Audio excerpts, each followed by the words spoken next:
The only modern historical precedent I can think of for multi-party democracy is modern-day Italy. And that doesn't necessarily bode well for a multi-party setup. Do you think that? Depends on how it's set up. Obviously, if the threshold is a party that gets 3% of the vote, there are going to be a lot of parties and a lot of conflict. But if the threshold is, say, 10%, how can 10% of the American people who vote be shut out of any representation whatsoever? It's just not fair. So it all depends on the kind of proportional representation. But the mere debate over it will tend to sober up some of these political oligarchs. No doubt. But nevertheless, it seems to, I've lost count of the number of governments, and it was in the 50s, I think, the last time I paid attention. And the country has not moved much since the Second World War. You don't see a similarity here if we were to develop a true multi-party system. No, I don't, because, I mean, Italy had its own peculiar divisions in the post-World War II period. It has a parliamentary system which accentuates those kinds of divisions because the prime minister has to be part of a coalition government. In our case, the president will still be elected by a plurality of the voters. Eisenhower first warned us about the military-industrial complex way back in the 50s, and they certainly had their way for quite some time. How do you really think you can bring corporations to task? Well, I think American business has got to pay attention to the military budget, because even military planners like Lawrence Corr, who's Assistant Secretary of Defense under Reagan, say it could be cut by $100 billion down to $150 billion. And the government desperately needs investment money in public works and to repair, rebuild America. And that means a lot of jobs. It also means a lot of business for businesses. And they're not just stepping up to the plate. They're letting a handful of giant defense manufacturers continue to perpetuate and enlarge budgets for weapon systems that aren't needed or that are duplicative, or a military budget that is still based on the outmoded premise that there's a Soviet Union. How do you deal with the corporate structure, though? Assuming that Wall Street represents corporate America, we find the curiosity of employment going up and stock market going down. It seems to be antithetical to the kind of view that you would like to have corporations. Yes, so there is that dichotomy. You have record corporate profits, record stock prices, record executive compensation, and at the same time 80% of the American people and families are suffering a decline, inflation adjusted, of their income. The wealth disparity now between the rich and the rest of America is greater than any European country and Japan, and so we have the predictable consequences of concentrated power.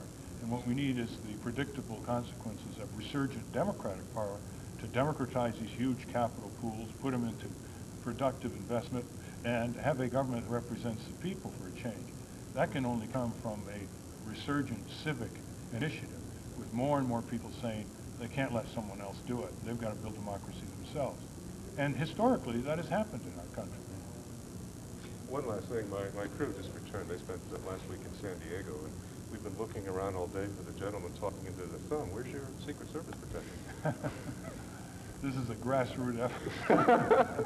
It's a frugal effort. Thank you very much. Okay, thank you. Dick? Thank you. Thank you. Nader, I'm Stan Wilson, CNN. Thank you again. Okay, thank you. Thanks. Where do you go from here? This week you're going to be here and you're going to travel by bus, train? What are you going to do? No, I'm going up to the Bay Area.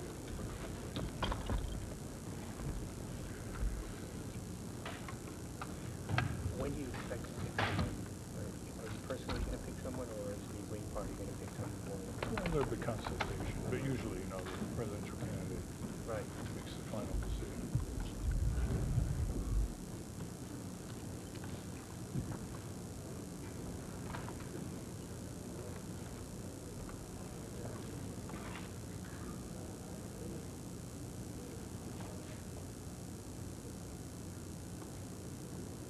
Okay, we're rolling. Are we back?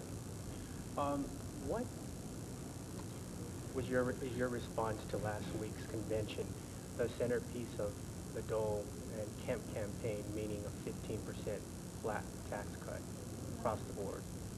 Well, this is a usual political fashion show, desperately looking for an issue that might appeal to the American people. But obviously, what we need in this country is to repair and rebuild America and not add to the deficit that a tax cut, which upper income people will benefit from, will produce. The real issue in our country is the strengthening of our democratic processes so more people can make the decisions that affect their lives as voters, consumers, taxpayers, workers, and shareholders. You believe that public investment is the vital issue to help promote economic growth? Yes. How do you pay for these programs without mushrooming the deficit and increasing or rising interest rates? Well, there's plenty of money to pay for it. First, you bring the boys back from Europe and Japan, East Asia. Those countries are very prosperous. They're eating our lunch in the trade wars, and there's no Soviet enemy anymore. So that'll save over $100 billion that can be put into public works and public investment. Then you get rid of $150 billion worth of corporate welfare that's going to all these corporations, and that will produce even more investment so that our public transit systems, our drinking water systems, our sewage systems, our pipelines, our bridges, highways, clinics, schools that are decaying before our eyes can be repaired and restored with modern technology and good paying jobs. You see, that's a good use of government money. The use of government money for corporate welfare and for defending prosperous countries overseas against non-existent enemies is Uncle Sam's sucker. President Clinton has a similar concern and argument that we need to cut income taxes, but the question is how will we pay for it? He wants to still protect the environment, promote education, and not eliminate Medicaid and Medicare. What is your plan to preserve and yet invest in public investment? Well, it's pretty simple. Is that giant corporations should pay their fair share of taxes. There have been years where General Electric made $6 billion in 3 years in the 80s and didn't pay a single dime. A worker for General Electric paid more money than the entire General Electric company. So we have booming corporate profits, and they're paying a tiny amount of taxes. Only about 7 to 8% of the entire federal government comes from corporate taxes. So that's one source of funding that should be dealt with. The second is you want to deal with the Social Security and Medicare issue. Simply take Social Security taxes out of people above the $60,000 roughly limit now. Someone like Bill Gates, who's making billions of dollars a year, he only pays Social Security taxes on the first $62,000 of his income. It's a very regressive tax, but if the rich paid the same percentage of their income for Social Security as middle-income and lower-income Americans do, we'd have plenty of money for this pension plan, in effect, for elderly Americans and Medicare. I want to touch on global issues. One quick, you're opposed to NAFTA and GATT? Yes. Why, when it received bipartisan support, and in effect, it's creating more jobs?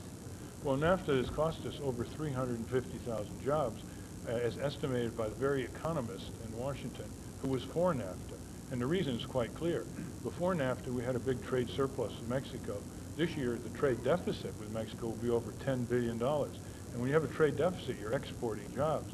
But more important than that, in the long run, is that both NAFTA and GATT establish an international autocratic system of governance that sidesteps our courts and that subordinates our health and safety and other standards to the dictates of international trade as decided by secret tribunals in Geneva behind closed doors. So it is anti-democratic, it undermines our democracy, and it gives an incentive to countries that mistreat their workers and their consumers to attract industry to their country rather than keep them in our country. What is the most significant accomplishment you've made in your 30 years in consumer rights, and why are you the best alternative candidate? Well, first of all, I've tried to show that one person can make a difference. A lot of people around the country in their local civic efforts, I think, have taken some heart from that. If a lot of people think they don't make a difference, the American people don't make a difference. And second, I think we've made major gains in saving lives on the highway, safer drugs, less contaminated food, lower levels of toxic pollution. And third, I don't brag about myself. I just think that I've had a lot of experience in public issues, and that I'm willing to try to contribute to the emergence of a progressive political force in this country. Thank you very much. All right. Thanks, sir. Good luck to you. Good, thank you. Yeah. Was it compressed enough? Absolutely. Americans into progressive politics. Okay. And you've criticized the two-party system before. What's your main criticism of it? They don't offer a real choice to the American people. They're Tweedledum Tweedledee, representing basic corporate interests that fund their campaigns, and instead of building and running a government of and by and for the people, they're running a government of, by, and for big business. How many votes will you have to get in this campaign for you to consider it a success? Well, first of all, I want to get help get the Green Party on the ballot in future campaigns. That's a measure of success. And even if we get 5, 6, 7, 8% of the vote, that's a real success for the first start out.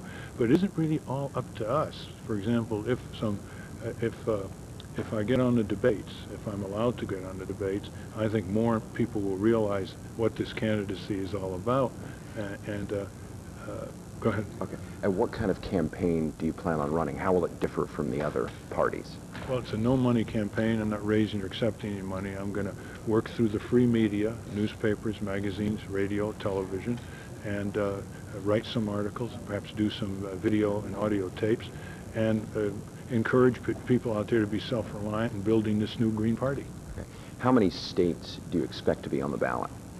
I think we're on the ballot now in 12 states. I think it'll probably go to over 25 states. And then there'll be some states like Florida where I'll be an official write-in on the ballot. What states will be the most important for you? California, New York, New Jersey, Ohio, Connecticut, Oregon, Minnesota, Wisconsin, Washington State, Utah, Colorado, New Mexico, and Missouri. Top 2 or top 3 that are the most critical to you?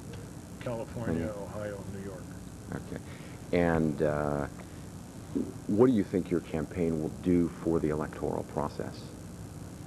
Go ahead. Well, I think it'll raise subjects that are taboo by the Tweedledum Tweedledee Republican Democrats. Issues of corporate power that affect people's lives as workers and consumers and small taxpayers and voters and citizens.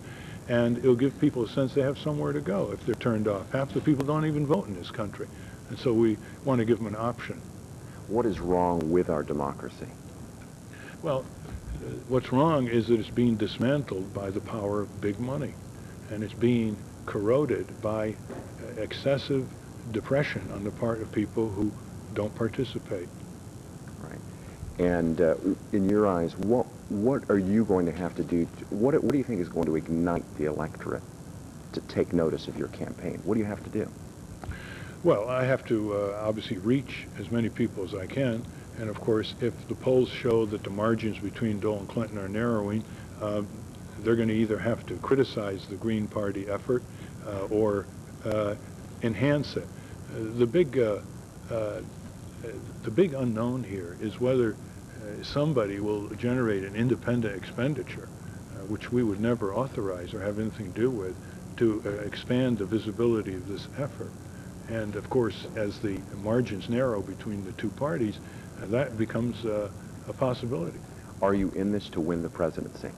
No, I'm in this to build a new political progressive party for the future and to diversify American politics and bring the people back into the political system, which is now dominated by big money and big corporations. Do you expect to be included in the debates? I think if I get on enough state ballots that represent a theoretical electoral majority, I should be on the national debates because I qualify on other grounds. That's the only one that remains a question.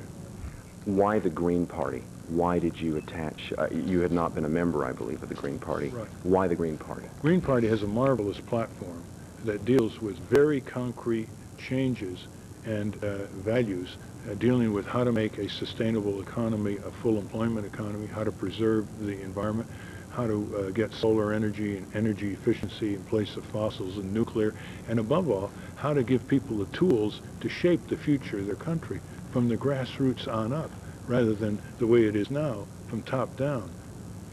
Quick message to Dole and Clinton. What would you say? You better start distinguishing yourself from one another on matters that really count, because once the public sees you as Tweedledum Tweedledee, they're going to stay away. Right. And last thing, what will it take? I mean, this is the first I guess, Green Party nominee. What will it take to bring more people back into the voting process? I think the feeling that their vote counts. I think a lot of people stay away because they think politics doesn't mean anything to them because the powers that be are going to make the decisions regardless of what the people think. So I think more and more as people realize how throughout our history citizen action worked, democracy worked to make this a better country. And now that our democracy is being dismantled by global corporate power and corruption in politics, we got to prove that it can work again. And the more we do that, the more people will participate.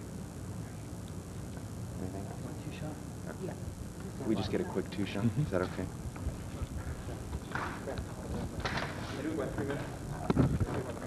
Oh, yeah. Oh, yeah, we're just getting a two-shot and then we'll be done. Okay. What state are you best known? Massachusetts and California and Connecticut. Any reason? I'm from Connecticut. Massachusetts, I don't know, they've always had the staggering polls. It's staggering polls. I don't know why. And California, because we've won a lot of battles here, including the Prop 103 insurance reform. Is there something about California that would lend itself? I mean, it's obviously going to be a pivotal state in the campaign. Is there something about this state that lends itself to your campaign? Yes, because, you know, if Sacramento doesn't shape up, they've always got the initiative referendum recall, thanks to the California Constitution many years ago. And that gives the political activity a different flavor than in states where if the legislators say no, that's the end of it. Right, right. Okay. Work session? You guys get it? Yeah, we got it. Just a minute. Thank you very much. Okay, thanks a lot. Yeah, we got it. Thank you.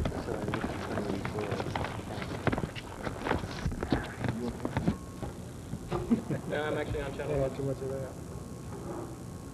Vaguely. You're... Well, that's close. I just have a side tone on the IFB, is that correct?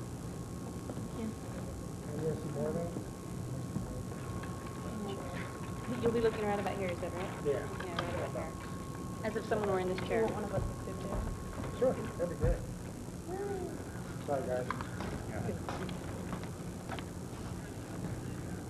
We had a quick mic check. It was John? Oh, okay. And a contributor also. That are buying television, videotapes, arcades, all kinds. The average pre-teenager in our country spends 30 to 35 hours a week in their hands watching television, videos, music, violent rap music, arcades, and they're not conversing, they're not reading, they're not spending time with their family, they're not playing in the backyard, and they are the most out of shape and obese kids ever recorded in our country. And eating junk food while they're watching this. And as a result, these kids are receiving three value systems. The violence is a solution to life's problems. Low-grade sensuality, from soft porn to junk food, and addiction. And so it's like the corporations replace mother's milk. The drug companies over-medicate the kids, building up all these phony things like attention deficit disorder, etc. And then the companies buy the war toys for the boys. And the cosmetic companies get it to girls as early as 7 years of age. McDonald's feeds them. KinderCare raises them. Time Warner entertains them. And then when they reach the early teen years, the addictive industries come in, drugs, alcohol, tobacco. And these are tremendously damaging influences for the future of a population. I probably have time for one more question. In as far as you're running a candidacy here, you've made no secret that you're leaving all the work to grassroots activists, in this case within the Green Party. You have a long perspective on this. Do you think that the citizenry, as you describe it, still has a fire in its belly for such a fundamental campaign, as you say, is required? Or have we moved into an era where individuals on whom you rely are actually, rather like the corporations of which they're a part, more concerned about their own pension fund or their own material? Yeah, first of all, it depends on the message. I think people sense a lot wrong, but they're not making connections a lot, like why are their kids behaving this way? And they're working, both parents are working, they're away from the home a lot, and they blame themselves. instead of the electronic child molesters and the dictators that are reaching millions of these kids who are innocent victims. I think so. Second, it depends on the new young leadership that comes up. This effort will only succeed if people in their 20s really hit the road and start organizing. That's the way it tends to be. That's before they, start raising their families and they get opportunity costs. So we will see. I think certainly things are getting worse. Incomes for most people are declining. Pensions are shrinking. The healthcare system is an increasing nightmare. Corporate regulation of human beings is spreading like wildfire, from insurance companies to banks to hospitals to polluters. Corporate regulation of human beings is far more pervasive than government regulation, which mostly is directed toward business, not to ordinary individuals. The air and water people breathe is heavily determined now by corporate polluters. And so I think that as the perceived injustices occur, and people see they're working harder and harder, and they're losing ground, and as citizens they're losing control, that the key equation becomes how many organizers hit the road. And those are going to be in their 20s. Do you have any confidence in them? Yeah, I think so. I think it's going to take a lot of work, and I think it'll build not arithmetically, but geometrically. But that's the generation that's been branded Generation X. Yeah, but as many of them say, it isn't that they don't care, it's that they don't know what to do. And that's what our generation has got to help them do. You've made a point, it seems, of not actually talking in conventional terms about the environment. Is the environment and protecting forests and spotted owls an electoral turn-off that you're staying clear of? Oh, no, not at all. I mean, we've worked on that for 30 years. We're primary architects of some of the major environmental laws in Washington. Water pollution, air pollution laws, fuel efficiency. The environment has got to be seen as a seed corn for a prosperous economy. The two are not separate, they're inextricable. And the more we damage the ocean, the lower the fish catches. The more we cut the forest, the lower all the multiple values of a forest system will decline.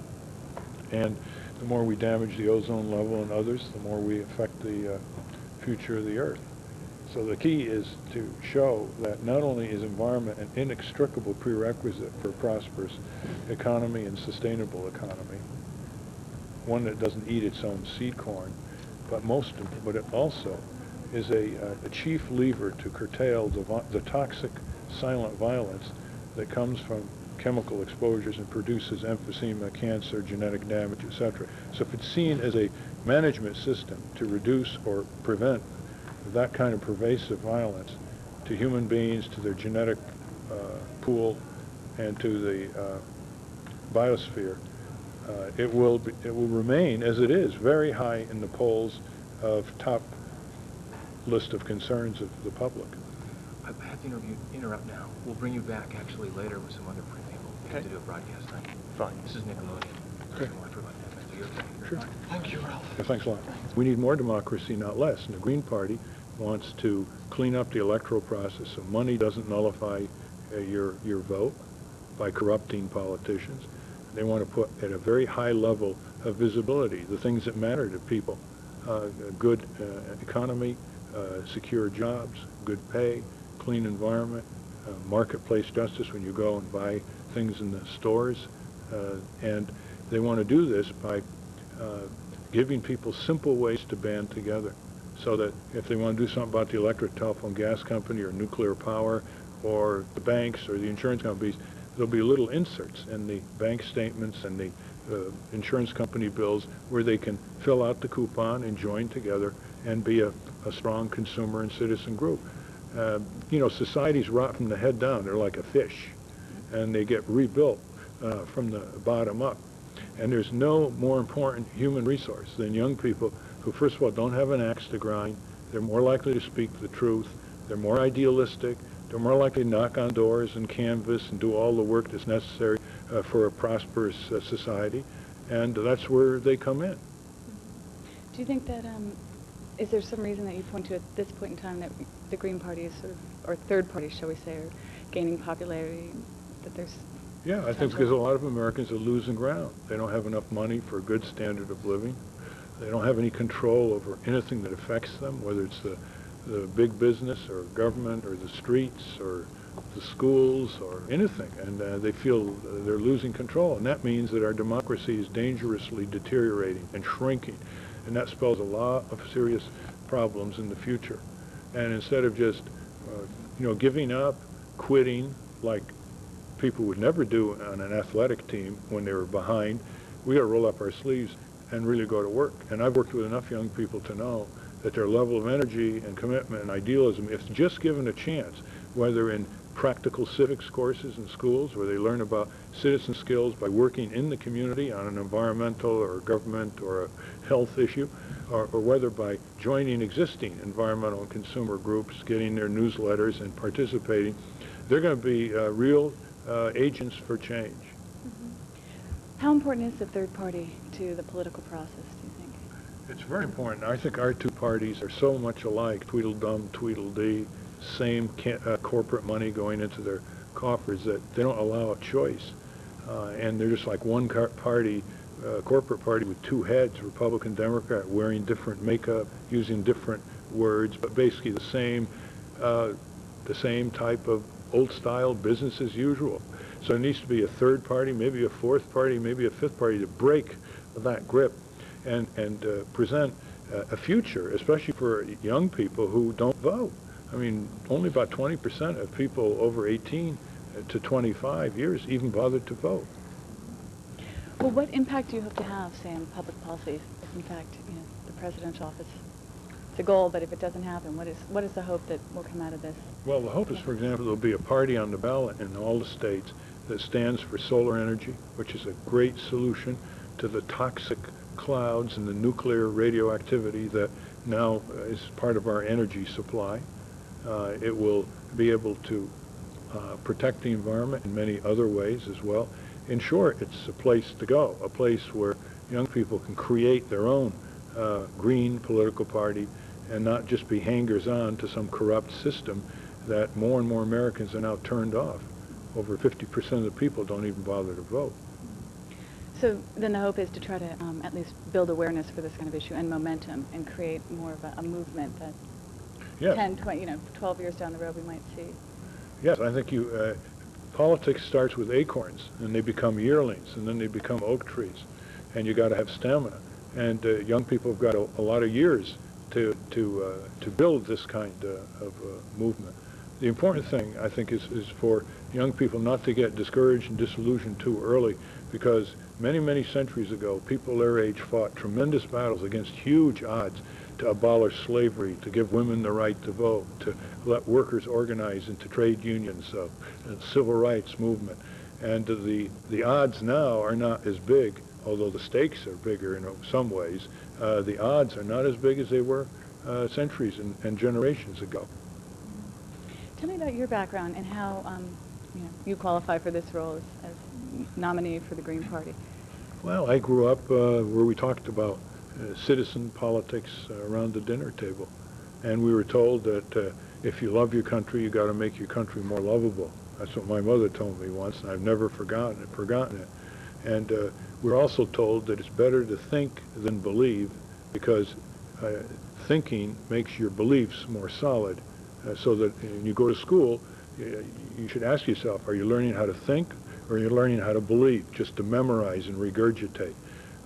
And as we grew up, we realized that people are the citizens who built this country in the way that we like it. And big, concentrated power institutions have often helped damage this country in ways we don't like. And so we were taught to participate in democracy. And I used to hitchhike a lot, and I saw a lot of crashes, and I began connecting the way the cars were built. They'd either pop open the doors, or the steering column would ram back into the driver, or people would have their skulls split by sharp edges on the dash panel.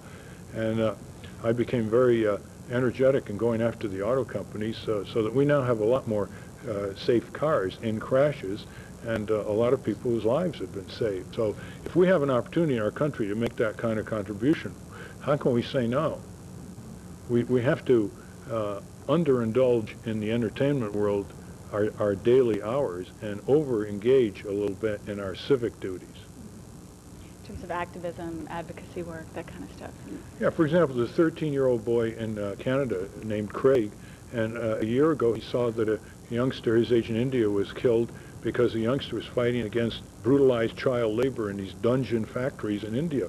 And so he said, well, I'm going to take up where Iqbal left off. And he is now nationally known all over Canada. He's been on TV, radio. He's mobilizing children his age to make sure that Canada does not import products made by brutalized child labor in third world countries, and to bring the attention to the human rights concerns of the world on the brutalization of 6, 7, 8, 9-year-olds who are working 60, 70, 80 hours a week for virtually nothing, about the closest thing to slavery that you can get to.